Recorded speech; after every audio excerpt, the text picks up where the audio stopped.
Okay, hi guys. This is actually Climate Peak. We're just the whole march just went past. It's about an hour long. So it's about 60,000 people. So what do you think, and what are you doing here? I think it's a great demonstration. It's with good numbers. I'm here with my sign saying climate change is violence. It's inspired by an article by Rebecca Solnit in the Guardian a week or two ago.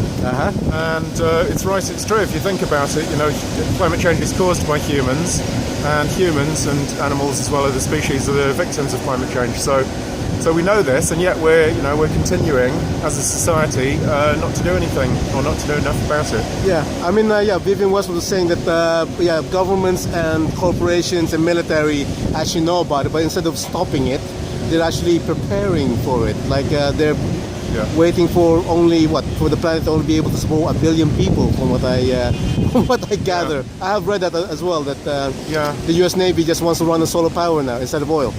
Well, the military are way ahead of the game. They know what's going to happen.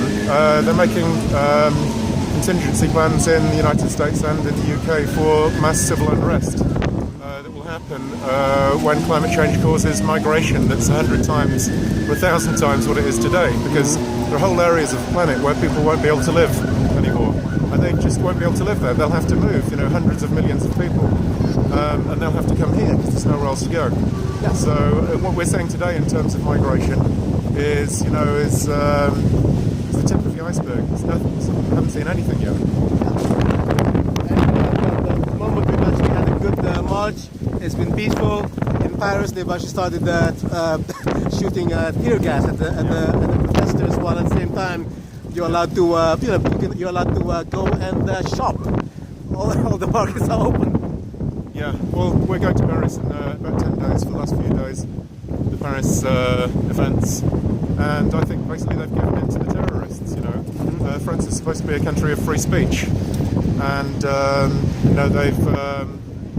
they're banning people going out and talking about something that's actually far more harmful in the long run than the terrorism is. Yeah, I know. The same thing, like Syria actually was the conflict there was actually caused partly because of climate change, and that there's been a drought there. So it's like, but then no one's actually acknowledging that is actually happening. They're just saying, okay, get rid of them, and just drill for oil in Syria. Absolutely. I mean, it's climate change is already causing huge pressures all over the planet, and that's what's causing some of the present conflicts, and it will get worse. It will get a lot worse. What we're living through today, we've got a storm going through at the moment. Okay, we always had storms, but the frequency of them and the intensity of the storms that we're getting is increasing, and that's with 1 degree warming. We're talking about 4, 5, 6 degrees warming, unless we really take very serious action on climate change. So that will be 100 times worse than what we're saying today. Okay, well, thank you so much. This Climate Peak, yes, Climate Change Violence, and this OB. I'll see what I can do. I'll probably end up joining the march far away now, an hour away from me. Okay, peace out.